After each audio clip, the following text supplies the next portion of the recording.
大家问千万字，大家要和大家做伙来捌一日。礼拜日就是清明，照咱台湾传统信仰的日，清明前后10天拢会当陪望地纸。若地纸嘛有人讲是鬼纸。今仔日要甲大家小解这一日，咱同齐来看到，这就是鬼，鬼纸的鬼，读各位鬼第3条。台语字典解说讲，鬼是照用字，意思就是吊咧或者是吊挂，像讲甲衫裤鬼伫咧衫架顶。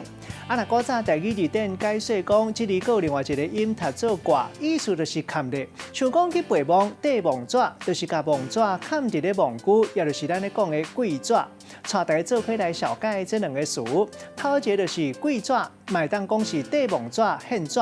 现代嘛有真侪人直接讲是去扫网。第二个词读做鬼纸钱，嘛是同款意思。咱用一句话来举例，甲这两个词夹做伙。